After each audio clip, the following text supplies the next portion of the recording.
Gynaecomastia is the medical term for male enlarged breast tissue. This can be simply fatty, or more commonly, it can be what we'd call fibroglandular, which is a combination of breast tissue and fibrous tissue, which gives a man a thickened lump behind the nipple, makes the nipple appear more prominent or protuberant. It can be sensitive, it can be tender, and it's socially uncomfortable for a lot of gentlemen. It is common in various times of life. This is quite frequent at neonatal, so very small babies.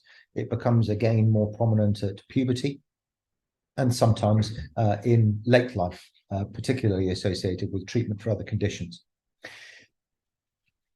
People often gain weight in order to mask what's going on underneath. And as a consequence, this is often associated with simply being overweight.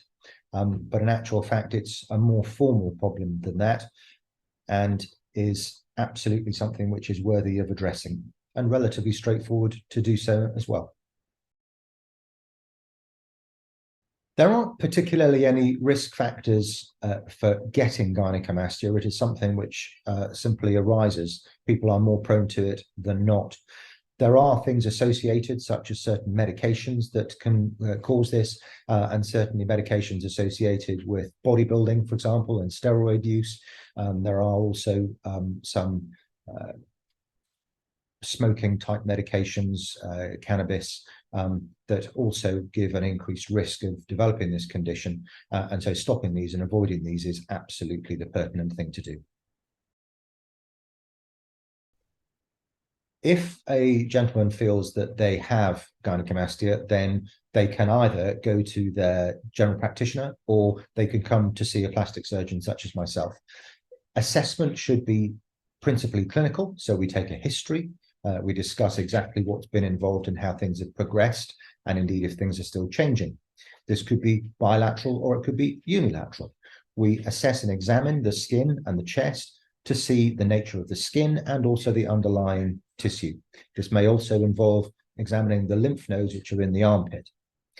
It is very, very, very uncommon for this to be more than simple gynecomastia, but there are cancer conditions which can present itself as such.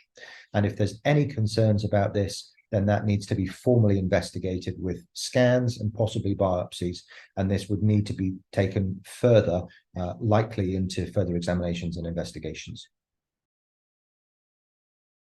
Gynecomastia tends to arise in 3 different times of life, and although it is often thought that it can disappear and wane, in actual fact, it's my experience that this doesn't happen, and that what does happen is people tend to gain and maintain some more weight, because if there's a bit of fat under the skin, it tends to hide or mask what's going on underneath. People tend to avoid rather than correct. So it is, in my personal experience, a lifelong condition. Once treated, it can be eradicated and it should not recur. Gynecomastia itself is not a life-threatening condition. It is an appearance and a social inconvenience. But if the condition is something other than simple gynecomastia, and cancerous conditions can extremely rarely present as this, then that obviously can indeed be a life-threatening condition. And so anybody who feels that they do have gynecomastia ought to have this assessed formally by a surgeon or their general practitioner.